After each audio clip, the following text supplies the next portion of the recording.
নমস্কার, আমি এস আলম। অর্থ বছর 26-27 পশ্চিমবঙ্গ সরকার ডবল ইঞ্জিন বিজেপি সরকারের আজকে বাজেট পেশ হয়েছে। প্রায় 1.5 ঘন্টার বাজেট আমি সম্পূর্ণ আকারে দেখেছি। দেখার পরে আমি আমার প্রতিক্রিয়া দিচ্ছি ঘাটাল মহকুমাবাসী এবং যারা আমার পরিযায়ী ভাইরা আছে তাদের জন্য।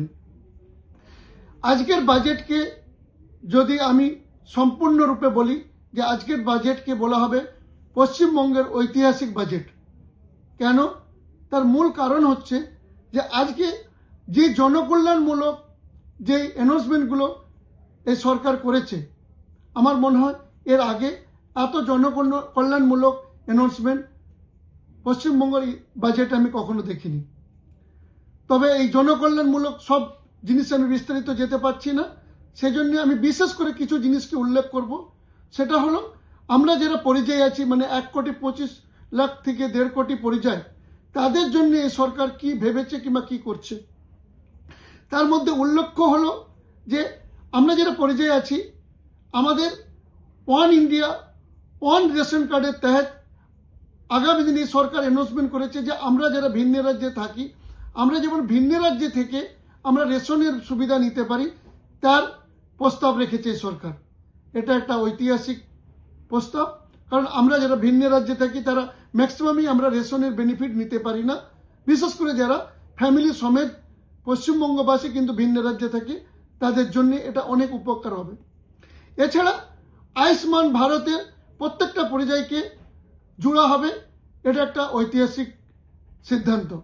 বিকজ এর আগে স্বাস্থ্যসাথী যে ছিল, স্বাস্থ্যসাথীতে যারা ভিন্ন রাজ্যে থাকে তারা তার বেনিফিট কিছুই পেত না, এবং যেসব পরিযায়ীরা হেলথ ইন্স্যুরেন্স করার মতন ক্ষমতা নেই, তাদের জন্যে তাদের যখন শারীরিক অসুবিধা হতো কিংবা অসুখ বিসুখ হতো, তাদের জন্যে খুব কষ্টকর হতো তাদের ট্রিটমেন্ট করানোর জন্য। তাই আয়ুষ্মান ভারতে যদি আমরা প্রত্যেকটা পরিযায়ী আমরা কানেক্ট হয়ে যাই, তাহলে আগামী দিনে আমাদের জন্য অনেক উপকার হবে। আমরা যে কোনো রাজ্যতে থেকে আমরা আমাদের চিকিৎসা বিনামূল্যে করতে পারবো। এটা ঐতিহাসিক সিদ্ধান্ত। এছাড়া পশ্চিমবঙ্গে ইন্ডাস্ট্রি আনাতে সরকার কিছু স্টেপ নিয়েছে কিংবা অ্যানাউন্সমেন্ট করেছে, সেগুলো আমার উল্লেখ করা দরকার। যেমন তোলাবাজি, চাঁদার জুলুম কিংবা সিন্ডিকেটকে বন্ধ করার জন্য সরকার বিশেষ আইন আনবে বলেছে, এটা একটা ঐতিহাসিক সিদ্ধান্ত। এছাড়া ল্যান্ড সিলিং অ্যাক্টকে পরিবর্তন করার সিদ্ধান্ত নিয়েছে সরকার, এটা একটা গুরুত্বপূর্ণ স্টেপ। এছাড়া ওয়ান ডিস্ট্রিক্ট ওয়ান প্রোডাক্টের যে পলিসিতে সরকার আগামী দিনে কাজ করবে অ্যানাউন্সমেন্ট করেছে, এটাও একটা বড় স্টেপ। এছাড়া ইজি ডুইং বিজনেসের জন্য ওয়ান উইন্ডো ক্লিয়ারেন্সের যে সিদ্ধান্ত নিয়েছে সরকার, এটাও একটা বড় পদক্ষেপ।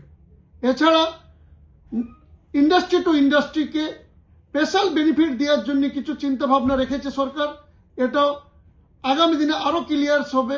যখন ইন্ডাস্ট্রি টু ইন্ডাস্ট্রি নতুন করে পলিসি তৈরি হবে এবং সেই পলিসি বেনিফিট দেবে, এটা আগামী দিনে অনেক বড় উপকার দেখবে ইন্ডাস্ট্রি আনাতে পশ্চিমবঙ্গকে। এছাড়া ইনফ্রাস্ট্রাকচারের উপরে যে সরকার চিন্তাভাবনা করেছে, যেমন airport, metro rail, railway line, সড়ক, হাইওয়ে, ব্রিজ এবং তার সঙ্গে পোর্ট এবং ওয়াটারওয়ের কিছু সিদ্ধান্ত নিয়েছে।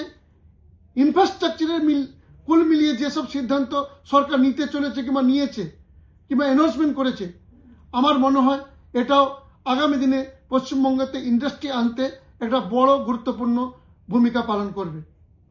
এছাড়া আমি যেহেতু ঘাটালবাসী, সেজন্যে ঘাটাল মাস্টার প্ল্যানকে রূপান্তর করার জন্য যে 1200 কোটি টাকার অ্যানাউন্সমেন্ট করেছে, এবং ঘাটাল আমার মনে হচ্ছে যে ঘাটাল মাস্টার প্ল্যান এবারে সত্যি বাস্তবায়িত হবে। সেজন্য একজন ঘাটালবাসী হিসাবে আমি এতে গর্বিত যে আমরা এই সরকারকে আনাতে অনেক অবদান, আমরা অনেক আমাদের ত্যাগ, আমাদের অনেক বলিদান দিতে হয়েছে।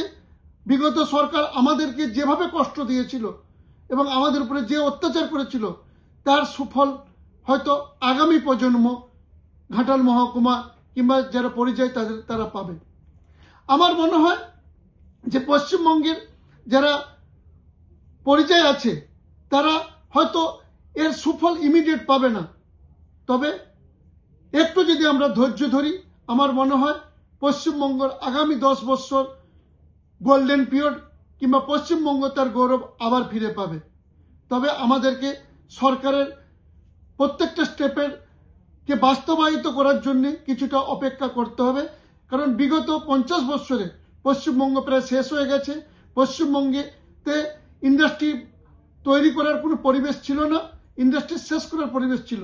সেই পরিবেশকে তৈরি করতে একটু টাইম লাগবে এবং আমাদের যে স্বপ্ন যে পশ্চিমবঙ্গ থেকে একটাও পরিযায়ীকে যেমন না ভিন্ন রাজ্যে কাজ করতে যেতে না হয়, কেউ যদি আনন্দেতে যেতে চায়, খুশিতে যেতে সেটা আলাদা ব্যাপার। আমাদের মনে হয় এক না একদিন এরকম দিন আসবে যে পশ্চিমবঙ্গ থেকে একজন পরিযায়ীকেও ভিন্ন রাজ্যে যেতে হবে না, বরঞ্চ অন্য রাজ্যের থেকে লোক হয়তো পশ্চিমবঙ্গে আসবে কাজ করার জন্য।